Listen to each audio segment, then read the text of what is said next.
Hai pemirsa, selamat datang di Roco Buntung Channel, channelnya Jogja. Nah, untuk hari ini pemirsa, seperti biasa di channel ini kita akan menghadirkan cerita-cerita yang seru, yang horor, yang membuat para pemirsa itu bisa membayangkan betapa ngerinya ternyata kehidupan yang ada di sekeliling kita.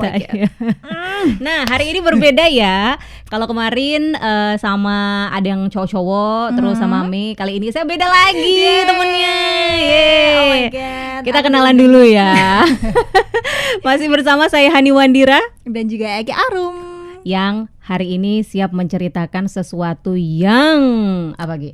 Yang lucu, enggak, ya horor lah. Lucu bagi yang memandang kalau apa namanya sosok-sosok mitos itu memang gemesin ya. Iya, oke. Itu mungkin yang apa udah terbiasa gitu ya. Bener, terbiasa ya ampun. Udah kayak ini ya, temen ya.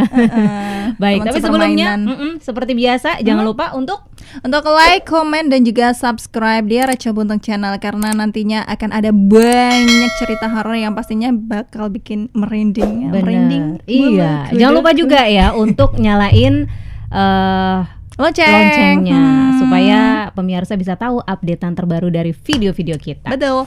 Nah, hari ini pemirsa ada cerita yang horor dari pengalamannya Eki ya. Dan ini adalah yang terjadi sama Eki dan kawan-kawan di mana Ki?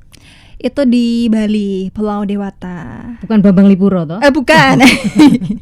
Gue Jogja banget. Oh iya. Itu waktu apa namanya? Aku SMP, berarti tahun berapa ya? Udah 2000. Serasa disebut tahunnya ya.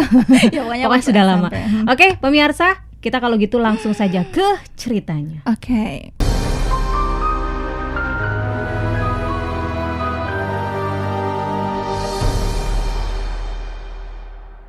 Jadi ceritanya begini.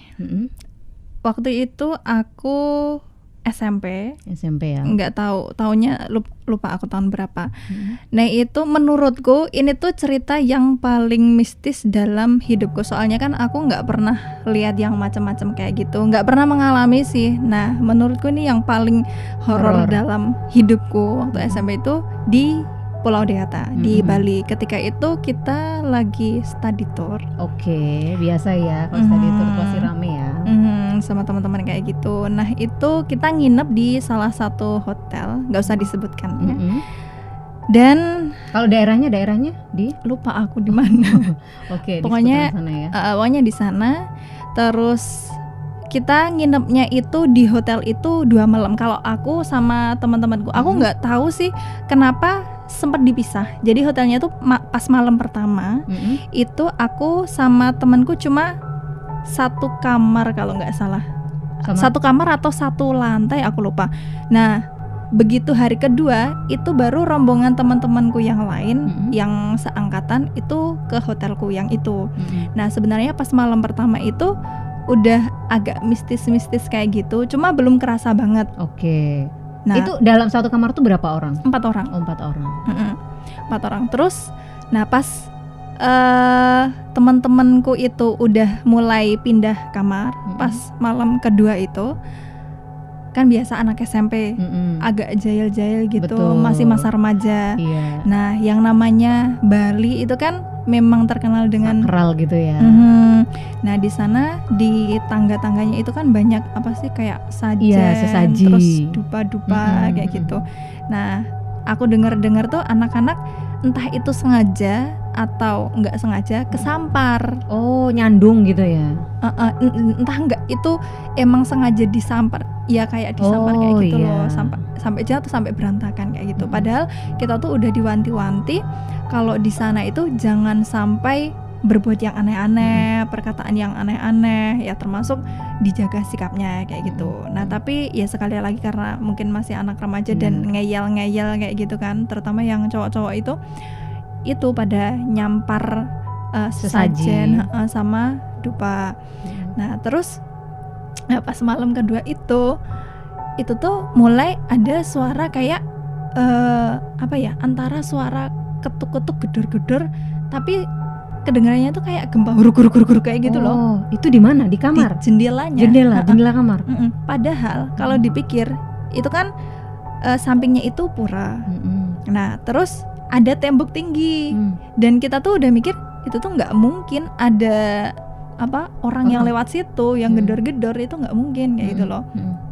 Nah awalnya tuh kita udah denger, tapi tuh kayak ini apa sih, masih mengabaikan gitu ya? Masih abai gitu. Terus paling bukan apa-apa kayak gitu kan. Terus ternyata kita dengar-dengar dari teman-teman yang kamar-kamar lain itu tuh mereka juga mengalami hal yang kayak gitu. Oh, semua kamar yang kalian tempatin itu entah semuanya atau pokoknya banyak yang mengalami kayak gitu. Sampai teman-temanku yang di lantai 3 apa lantai 2 itu tuh pada turun kan. Pada turun soalnya guru-guru itu kan di lantai 1. Nah pokoknya deket kamarku, dan nggak tahu kenapa kamarku tuh yang paling pojok. Jadi ini kan resepsionis, ini kamarku, dan sederet sini tuh teman-temanku semua. Aku tuh paling pojok. Dan satu kamar sendiri gitu loh. Yang lainnya tuh guru-guru. Nah terus waktu itu teman-temanku kan pada turun.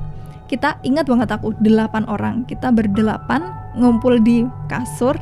Terus kita tuh kayak bentuk lingkaran, ada apa sih, itu loh ya, itu pada digedor-gedor. Terus ada yang bilang juga ada yang lihat leak kayak gitu. Leak pemirsa ya. Ini kan sesuatu yang mitos, makhluk yang memang tersohor ya kalau di Bali. Nah kayak gitu. Nah terus ada yang bilang juga teleponnya berdiri, makanya yang kayak gitu mistis kayak gitu loh. Lah terus pas kita lagi serius-seriusnya 8 orang ngumpul di atas kasur itu, tiba-tiba lampunya mati. Lampu kamarnya tuh mati. Terus teriak lah. Iya, otomatis kita teriak. Terus pada keluar semua. Dan karena memang dari teman-teman di kamarku itu tuh udah kedengeran itu gedor-gedornya itu. Masih? Itu sebenarnya masih, tapi kan awalnya kan kita mengabaikan kayak gitu. Nah terus karena denger teman-teman itu ternyata mereka juga mengalami kayak gitu, kita berarti jadi tahu, oh ini memang bener ada gangguannya, teror ada teror kayak gitu kan. Terus akhirnya pas teman-teman udah pada keluar, guru-guru kan pada tahu ini ada apa kok rame-rame kayak gitu. Ini loh Pak, lampunya mati. Dan ya kita kan udah pada cerita ke guru-guru juga kalau memang ada beberapa yang kayak gitu. Nah terus akhirnya pas gurunya ikut masuk, lampunya dicetek-cetek, ini emang mati. Jadi nggak usah khawatir kayak gitu. Tapi kan ya memang udah takut duluan. Kan, udah takut parno duluan. Ya. Terus akhirnya guru itu bilang, ya udah sekarang semuanya balik ke kamar masing-masing aja, dan udah nggak usah takut, kalian punya Tuhan kan, jadi yakin aja pada Tuhan kalian kayak gitu, nggak usah takut. Akhirnya ya udah teman-temanku pada balik, dan pas di situ tuh ada yang nggak berani ke kamar mandi kan, mau pipis gitu. Ya udah ditemenin sama guru. Abis ditemenin selesai, udah kita mulai siap-siap ke kasur. Mau tidur. Ke kasur mau tidur. Nah tapi itu dengan keadaan yang emang benar-benar udah takut, kayak mencekam gitu loh suasananya tuh. Nah terus akhirnya teman-teman tuh kan 3 orang, sama aku jadi 4 orang. Teman-teman pada belum bisa tidur. Dan aku, karena aku emang udah takut, aku langsung selimutan aja, bener-bener aku selimutan. Terus ya udah aku berharap bisa tidur.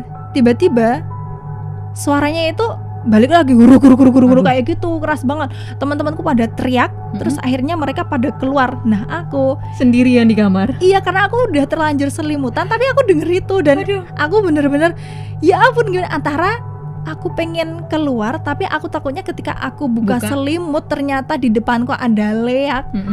Aku gak berani kan. Tapi kalau aku terus-terusan di dalam, ntar gimana. Aku sampai udah pikiran, aku udah baca-baca zikir, baca doa, sampai teriak juga, teman-teman buruan balik ke sini, aku sendirian, aku nggak berani. Tapi teman-temanku nggak pada datang. Terus aku udah nunggu agak lama, aduh gimana kalau aku buka nanti di depanku ada leak, aku mikirnya kayak gitu. Tapi ya udahlah, aku beraniin. Akhirnya begitu aku buka selimut, untungnya alhamdulillah nggak ada. Aku tegang. Aku langsung lari keluar, dan begitu aku di luar tuh ternyata teman-temanku udah pada nangis semua. Oh ya ampun. Bener-bener ketakutan, segitu takutnya kan. Terus akhirnya guru-guru kan juga ikut keluar. gimana kalian nggak berani nih tidur di sini kan, karena ya itu teror terus kan, bener-bener udah nggak berani tidur, nggak berani Pak, nggak berani. Akhirnya ya udah, kamu tidur di tempat guru. Jadi 2 orang itu ada yang tidur di tempat guru dan 2 orang lagi tidur di kamar temannya yang sekiranya aman. Kayak gitu. Itu ada konfirmasi nggak dari pihak hotel gitu tentang kejadian seperti itu? Enggak sih, seingatku enggak. Atau mungkin konfirmasinya mungkin ke guru ya, biar anak-anak nggak takut gitu kali ya. Iya, aku nggak tahu lobby-lobbynya ke hotel gimana. Pokoknya yang berkecimpung di situ ya cuma guru-guru itu. Jadi mungkin ini ya, kalau tadi dibilang Eki itu kan teman-teman yang ada di lantai 2, di lantai 3 juga kan, masa iya di lantai 3 ada yang gandul mau gedor-gedor gitu. Makanya itu kan ya merinding. Iya, soalnya lantai-lantainya tuh yang di atas juga, itu yang mereka juga dengar suara itu juga kan. Nah terus lanjut ya. Akhirnya kan aku sama temanku itu tidur di atas. Jadi kita yang 2 kasur tuh harusnya cuma berempat, itu jadi 3 orang gitu kan. Kita udah ditenangin sama temen-temen, udah yang penting kita sekarang tidur aja, tenang, nggak usah takut, besok pagi kita udah pulang ke Jogja. Kan mikirnya kayak gitu. Ya udah, kita bener-bener menenangkan diri. Tapi tengah malam itu sebenarnya aku juga dengar lagi suara itu, walaupun nggak sekeras pas di bawah. Dengar, merinding lagi kan. Itu dengar suara itu, tapi untungnya ya karena teman-temanku yang sekamar itu tuh pada berani kan, untungnya, dan mereka pada kayak cuek-cuek kayak gitu, udah pada tidur. Ya udah, aku terus akhirnya tidur. Aku bener-bener yang malam itu tuh ngelilir sama berharap pagi. Segera pagi gitu loh, karena ya saking takutnya ya. Kayak aku sampai pulang ke Jogja tuh udah nggak mau ke Bali lagi, sampai kayak gitu. Karena kejadian itu ya. Ya walaupun mungkin karena udah lama sekarang ya nggak apa-apa sih. Cuma jangan di hotel itu lagi. Oh gitu. Jadi itu serem ya. Jadi kayak sudah ini ya sama hotelnya itu, buat Eki mungkin itu sudah di blacklist ya, untuk nggak nginep di situ lagi kan. Iya, walaupun udah nggak inget juga sih hotelnya. Oh iya, hotelnya di mana dan apa gitu ya. Tapi kayak mistis gitu loh. Jadi kayak udah parno kalau mau ke sana lagi, nginepnya di mana, kan emang di sana ya itu tadi benar-benar sakral kan. Iya, harus benar-benar bisa jaga sikap kayak gitu. Memang. Nah, itu kayak catatan, kayak warning buat kita semua dimanapun kita berada, apalagi di tempat baru ya. Betul. Itu kita harus tetap kayak jaga sikap, sopan santun, karena biasanya kan di suatu tempat itu ada kayak peraturan-peraturan sendiri. Betul. Ada juga kayak pakem-pakem sendiri yang berbeda mungkin dengan tempat-tempat di mana kita biasanya berada gitu kan ya. Dan istilahnya di semua tempat pun pasti ada makhluknya kan. Iya, pasti ada. Tapi ya itu tadi, kalau kita nggak ngeganggu ya pasti mereka nggak akan ganggu. Makanya ya itu tadi teman-temanku, karena mereka pada ganggu akhirnya kita juga diganggu. Dan mungkin kayaknya perlu juga kalau misalnya kita datang ke tempat baru tuh kayak kita tuh kelonuwun dulu gitu loh ya. Iya. Ya walaupun dimanapun itu kayak kita meminta izin gitu si Mbak Urekso, siapapun apapun gitu yang ada di situ gitu ya. Pokoknya jaga sikap lah ya. Benar. Nah itu jaga sikap pemirsa ya. Kalau mau kemanapun tetap ya attitude itu harus dijaga. Oke, baik. Itu dia pemirsa, cerita dari Eki yang ternyata diganggu, diteror sama makhluk yang terkenal sekali di Bali. Semoga nggak kejadian lagi ya. Amin. Jangan sampai lagi deh ya. Serem banget seperti itu. Ya udah, sampai di sini untuk cerita kali ini. Kayaknya kita harus pamit, tapi jangan lupa untuk tetap selalu like, komen, dan subscribe. Terus juga bunyikan lonceng.